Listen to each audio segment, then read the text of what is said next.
అమ్మగారులో ఈ రోజు ఏం జరిగిందో చూద్దాం. శరత్ ఇక ఫోన్ లో మాట్లాడుతూ ఆ గంగ కూతురు కూడా కలుపు మొక్కి తనను కూడా ఏరి పారేయాలి. మహేష్ డీటెయిల్స్ తొందరగా కనుక్కో, మహేష్ ని ఎక్కడుండో నేను తెలుసుకోవాలి అని అంటుంటే,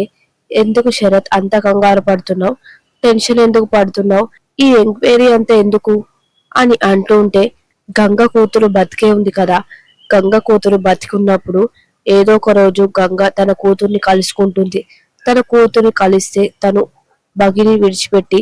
తన కూతురు దగ్గరికి వెళ్ళిపోతుంది. అలా వెళ్ళకూడదు అని అంటుంటే, ఇంకా ఎందుకు గంగ అంటున్నావు, గంగ ఇప్పుడు జాహ్నవి అయింది, బగి తల్లి కూడా కదా, నీ భార్య కూడా అని అంటుంటే, తను బగి తల్లిగానే ఉండిపోయింది కానీ నా భార్యగా కాదు, తను నా భార్యగా ఇంకా ఒప్పుకోలేదు, అదే ప్రయత్నం చేస్తున్నాను అని అంటుంటే, ఏంటి నీకు భార్యగా కాదా, బగి తల్లిగానే ఉందా, మళ్ళీ ఇదేం తిరగాస్తూ అని అంటుంటే, అది అంతే, తను నా భార్యగా ఇంకా అందరి దృష్టిలో ఉంది తప్ప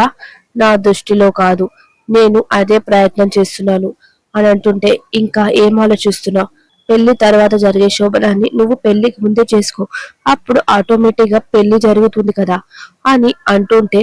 సరే అది తర్వాత చూద్దాంలే కానీ ముందైతే నువ్వు మహేష్ డీటెయిల్స్ కనుక్కో, ఎంక్వైరీ చేయించు, నేను అతన్ని కలవాలి,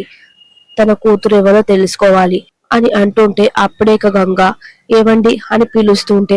ఒక్కసారిగా శరత్ అయితే షాక్ అవుతూ ఉంటాడు. ఇక షాక్ అయి అలానే చూస్తూ ఉంటాడు. ఇక మెల్లగా వెనుక తిరిగి చూస్తూ ఉంటే, ఏవండి మీకు కాఫీ తెచ్చాను అని చెప్పి అంటుంటే, నువ్వు ఏదైనా విన్నావా జాహ్నవి, అది నేనేం విన్నానండి, విన్నావా లేదా అని చెప్పు ఫస్ట్, లేదండి నేనేం వినలేదు అని అంటుంటే, వినలేదా అని చెప్పి ఇక కూల్ అయిపోతూ, నేనేం ఫోన్ లో మాట్లాడుతున్నాను, మీ గురించి మాట్లాడుతున్నాను, నాకు వేరే పర్సనల్స్ ఏముంటాయి జాను, బగి నువ్వు తప్ప అని చెప్పి అంటుంటే, సరే మీరు కాఫీ తీసుకోండి, నేను వెళ్తున్నాను, మీరు ఫోన్ లో మాట్లాడుకోండి అని చెప్పి ఇక వెళ్తూ ఉంటుంది. నువ్వు ఇలా వెళ్ళాలి తప్ప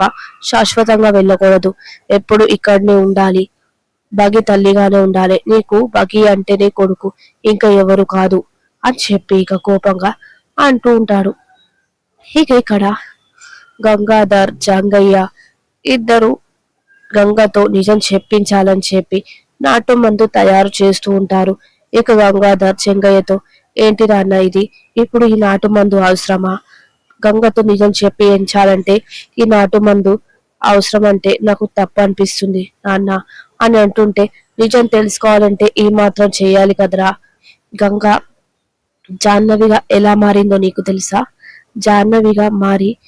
ఎందుకు ఇలా నటిస్తుందో నీకు తెలుసా అని అంటుంటే, లేదు నాన్న నాకు ఈ విషయం తెలియదు, గంగ అడిగితే చెప్పడం లేదు కాబట్టి మనం ఈ రకంగా అడుగుతున్నాం, గంగని మనం ఎన్నో కష్టాలు పెట్టాం, ఎంతో బాధ పెట్టాం, ఇప్పుడు ఇది చేయక తప్పదు, శుభ్రకి తన కన్న తల్లి ఎవరో తెలియదు, ఎదురుగా ఉన్న అమ్మని పట్టుకొని ఫ్రెండ్ అనుకుంటుంది, గంగకు కూడా ఈ నిజం తెలియదు, శుభ్రనే తన కూతురు అని తెలియదు, తల్లి కూతుర్లు వేరుగా అయ్యారు, అలా వేరుగా చూడడం మన వల్ల కావడం లేదు, శుభ్ర గంగని కలపాలంటే మనం ఈ పని చెయ్యక తప్పదు గంగాధర్, ధర్మం గెలవాలంటే అధర్మం వైపు అడుగులు వేయాలి, మనం ఇలా చేస్తేనే గంగ నిజం చెప్తుంది, అప్పుడు మనం నెక్స్ట్ ఏం చేయాలో ఆలోచించుకోవచ్చు, గంగ ఇలా ఎందుకు చేస్తుందో అప్పుడు తెలుసుకోవచ్చు, ఈ నాటు పవర్ ఏంటో ఇప్పుడు తెలియాలంటే ముందు నేను ఈ టెస్ట్ చేస్తాను, ముందు ఈ నాటు మందు నేను తాగుతాను, అప్పుడు గంగకి ఏం కాదు, నాకేదన్నా అయితే అప్పుడు గంగకి అవుతుంది, ముందు నేను ఈ పరీక్ష చేసుకుంటాను అని చెంగయ్య అంటూ ఉంటాడు.